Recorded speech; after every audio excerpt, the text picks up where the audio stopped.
नमस्कार, उत्तराखंड समाचार में आप सभी का स्वागत है। मैं हूं योगेश धस्माना। सबसे पहले मुख्य समाचार।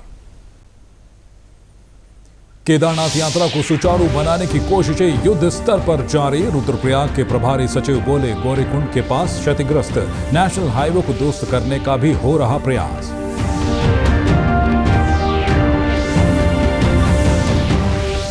टिहरी के बूढ़ा केदार में आपदा से क्षतिग्रस्त पिंसवाड़ गांव की बिजली आपूर्ति हुई बहाल। जिम्मेदार विभाग ने कड़ी मशक्कत के बाद ठीक की 11 किलोमीटर लंबी लाइन। ग्रामीणों ने जताया आभार। और उत्तराखंड के कई इलाकों में मंगलवार को भी जारी रहेगा बारिश का दौर। देहरादून समेत 3 जिलों के लिए ऑरेंज अलर्ट जारी। चंपावत और उधम सिंह नगर में भी भारी बारिश की संभावना। और अब समाचार विस्तार से। प्रदेश सरकार केदारनाथ यात्रा को सुगम और सुचारू बनाने के लिए युद्ध स्तर पर प्रयास कर रही है। स्वास्थ्य सचिव और रुद्रप्रयाग जिले के प्रभारी सचिव डॉक्टर आर राजेश कुमार ने कहा है कि केदारनाथ यात्रा मार्ग को दुरुस्त करने के हर संभव प्रयास किए जा रहे हैं। उन्होंने कहा कि गौरीकुंड के निकट क्षतिग्रस्त नेशनल हाईवे को भी ठीक करने के प्रयास किए जा रहे हैं। देखिए, केदारनाथ जो यात्रा मार्ग है, जो लास्ट पॉइंट है किलोमीटर 75, वहां तक मैं गया, पैदल भी गया और काम वहां बहुत तेजी से चल रहा है। और एक लास्ट जो किलोमीटर 75 है, लगभग 60 मीटर का स्ट्रेच जो है वो वहां पे काम चल रहा था, तो संभवतः जल्दी वो भी क्लियर हो जाएगा। और किलोमीटर 72 पे भी जो NH डिवीजन है PWD का, बहुत त्वरित गति से कार्रवाई चल रहा है। सिंचाई के कुछ कामों का भी निरीक्षण कराया गया मेरे द्वारा, और सिंचाई के काम भी इमीडिएटली जो तटबंध है सोन नदी के राइट बैंक और लेफ्ट बैंक में जो काम होने हैं वो बहुत ही तीव्र गति से हो रहे हैं। और जल्द से जल्द जो है हम लोग इंश्योर करेंगे कि जो प्रोटेक्शन वर्क्स हैं वो हम लोग जल्दी कंप्लीट कर दें। बाकी जो एस्टिमेट्स वगैरह हैं डिस्ट्रिक्ट मजिस्ट्रेट की ओर से चले गए हैं स्टेट गवर्नमेंट को, उस पर भी हम लोग सैंक्शन करने के लिए वर्किंग कर रहे हैं। और अब खबर है टिहरी जिले के भिलंगना से, जहां बूढ़ा केदार में आपदा से क्षतिग्रस्त पिंसवाड़ गांव की विद्युत सप्लाई बहाल हो गई है। 24 दिन की कड़ी मशक्कत के बाद ऊर्जा निगम बिजली आपूर्ति बहाल करने में कामयाब रहा। करीब 11 किलोमीटर लंबी लाइन की मरम्मत के लिए विभागीय कार्मिकों और मजदूरों को खासी दिक्कतों का सामना करना पड़ा। वहीं आपूर्ति बहाल होने पर ग्रामीणों ने विभाग और शासन प्रशासन का आभार जताया है। गौरतलब है कि गत 26 जुलाई की रात को बूढ़ा केदार क्षेत्र में अतिवृष्टि से आई भीषण आपदा के कारण बूढ़ा केदार, तोली, तिनगढ़, भेगुन, कोट, विशन, पिंसवाड़, उर्णी आदि गांव में खासा नुकसान हुआ था। आपदा से बूढ़ा केदार पिंसवाड़ मोटर मार्ग वॉश आउट होने के कारण पिंसवाड़ गांव की विद्युत लाइन जगह जगह क्षतिग्रस्त होने से गांव में बिजली की आपूर्ति बंद हो गई थी। विद्युत विभाग के कार्मिकों ने दिन रात मेहनत कर रविवार को 11 किलोमीटर की लाइन की मरम्मत कर गांव में विद्युत आपूर्ति सुचारू कर दी है। ये कार्य बहुत जोखिम भरा था, बावजूद इसके विभागीय कार्मिकों ने और मजदूरों ने इसे बखूबी पूरा किया है।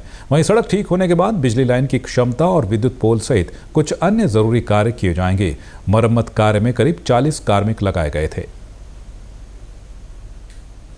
और अब बात मौसम की। प्रदेश में मानसून लगातार सक्रिय है। प्रदेश के अधिकांश हिस्सों में बारिश हो रही है। देहरादून में आज सुबह से लेकर ही रुक रुक कर बारिश हो रही है। आसमान में बादल छाए हुए हैं। वहीं चमोली, बागेश्वर, अल्मोड़ा, पिथौरागढ़ समेत अन्य पर्वतीय जिलों में देर रात से सुबह तक मध्यम बारिश का दौर जारी रहा।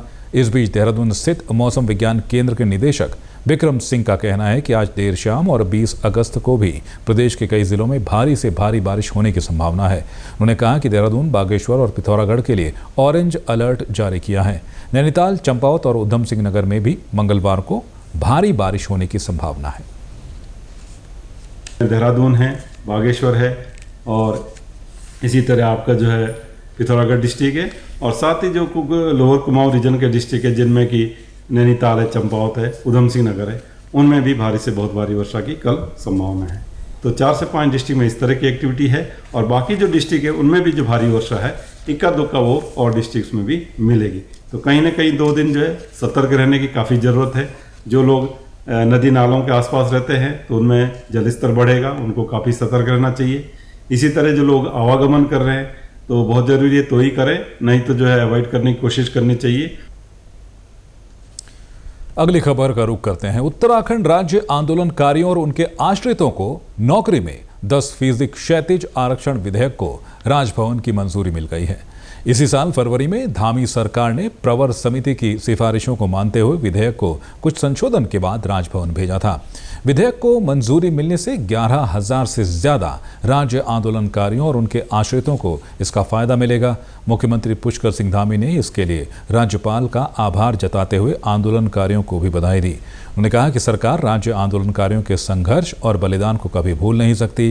राज्य आंदोलनकारियों को सुविधाएं देना सरकार की शीर्ष प्राथमिकता है। उत्तराखंड राज्य निर्माण में राज्य आंदोलनकारियों का बहुत बड़ा योगदान रहा है, इसलिए उनके जो अधिकार हैं उनके अधिकारों को सुरक्षित करने के लिए 10% का क्षैतिज आरक्षण उनको प्राप्त हो और उसको सुनिश्चित करने के लिए विधानसभा में विधेयक लाया गया है और विधेयक लाकर उसको पारित किया गया। 7 फरवरी 2024 को माननीय राज्यपाल महोदय की स्वीकृति के लिए उसको भेजा गया था। महामहिम राज्यपाल महोदय के द्वारा उस विधेयक को स्वीकृति प्रदान कर दी गई है। अब कानूनी रूप से ये विधेयक बनकर पूरी तरह से लागू हो जाएगा। और जो हमने पहले ही कहा था कि उत्तराखंड आंदोलनकारियों के हक सुरक्षित रहने चाहिए, उनको आरक्षण का लाभ मिलना चाहिए, राज्य निर्माण में उनकी भूमिका है। निश्चित रूप से हमने जो सरकार कहती है वो करती है। हम शुरू से ही कहते आए हैं कि राज्य आंदोलनकारी हमारे लिए प्राथमिकता में है, महिलाएं हमारी प्राथमिकता में। हमने वो भी आरक्षण किया था और यह भी आरक्षण कर दिया है। मैं सभी आंदोलनकारियों को, उनके आश्रितों को अब विधेयक पारित होने पर सबको मैं बधाई देता हूँ।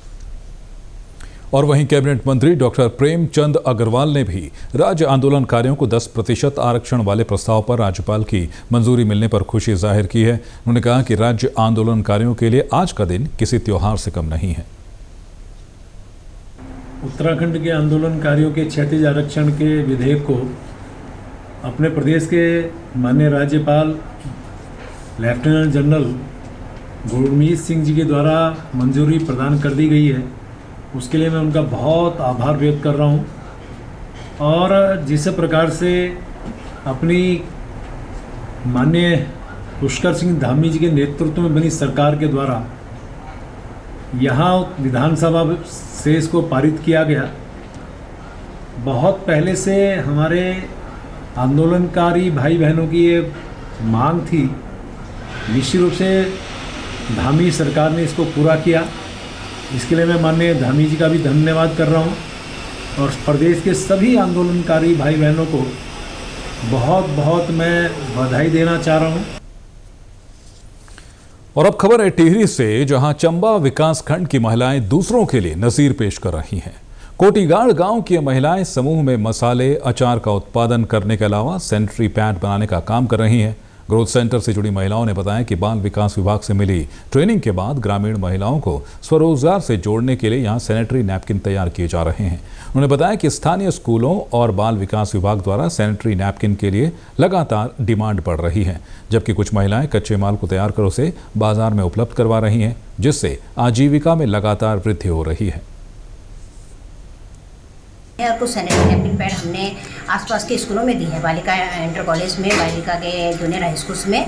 और 450 सैनिटरी नैपकिन पैड अभी हमने बाल विकास विभाग से हमारे पास डिमांड आई थी, तो बाल विकास विभाग को उपलब्ध कराए हैं, जिससे जो महिलाओं को यहाँ पे लगभग अभी तक इन्होंने 96,000 के 96,000 के जो है सैनिटरी पैड जो है आप लोगों ने बाल विकास विभाग को अभी दिए हैं। और अभी उनकी डिमांड हमारे पास और है 1 लाख के सैनिटरी पैड और हम बाल विकास विभाग को देंगे। और बाकी कुछ डिमांड्स हमने जो है GIC इंटर कॉलेज चंबा और नज़दीकी प्राइमरी स्कूलों से भी ली है। तो आप हमारे पास अभी भी 2000 की डिमांड है। तो महिलाएं यहाँ पे लगभग एक दिन में 70 से 75 जो है सैनिटरी नैपकिन पैड तैयार करती हैं। तो उस हिसाब से जैसे जैसे डिमांड आती है तो हम उसको सप्लाई भी कर रहे हैं। जैविक हमारो सब मतलब कच्चो मारा जो तो जैविक वे में खाद को हमारे कुछ नहीं डाली, जो भी मतलब आलू या खरीद रहे वो विश्वास करे आओ। और हमारे खन ग्रोथ सेंटर में जिन्हें आप मतलब सामान ले सकता है ना, ये मिलावट वगैरह हम कुछ नहीं करता ये में। और स्वयं सहायता महिला समूह की जिला प्रशासन भी मदद कर रहा है। टिहरी के मुख्य विकास अधिकारी ने गांव पहुंचकर महिलाओं के साथ बैठक की और इस कार्य में महिलाओं को हो रही कठिनाइयों के बारे में जानकारी ली। हमारा महिलाओं के द्वारा ग्रोथ सेंटर को संचालित किया जा रहा है। यहाँ पर जो मुख्य कार्य हो रहा है वो हो रहा है, एक तो मसाला पिसाई से संबंधित, मसाले से संबंधित कार्य हो रहा है, और साथ में जो है यहाँ पर महिलाओं के द्वारा सैनिटरी नैपकिन भी बनाए जा रहे हैं स्पर्श के नाम से। तो ये जो है सैनिटरी नैपकिन जो है महिलाओं के द्वारा ही पूरा बनाया जा रहा है, और इसको जो महिलाओं के द्वारा हाइजीनिक तरीके से इसको तैयार किया जा रहा है, और इसके लिए जो है महिला एवं बाल विकास विभाग के माध्यम से इनकी बिक्री भी कराई जा रही है, जिससे कि इनको जो है आय प्राप्त हो रही है। और उम्मीद है कि जितनी भी महिलाएं इसमें लगी हुई हैं बहुत ही जल्द 1 वर्ष के अंदर ही वो लखपति दीदी हमारी बन जाएंगी, और जिससे उनकी आजीविका में सुधार होगा। इसके साथ ही जो मसाले के लिए है, मसाले के लिए यहाँ पर जो भी दूर दराज क्षेत्रों से मसाला उत्पादन हो रहा है उसको यहाँ पर एकत्रित करके पिसाई का कार्य और पैकेजिंग का कार्य किया जा रहा है, जिससे कि उनकी आजीविका बढ़ रही है। और इसी के साथ अभी तक के समाचार समाप्त हुए। दूरदर्शन समाचारों से जुड़े रहें। मिलते हैं फिर शाम 6:30 बजे के बुलेटिन में। तब तक के लिए नमस्कार।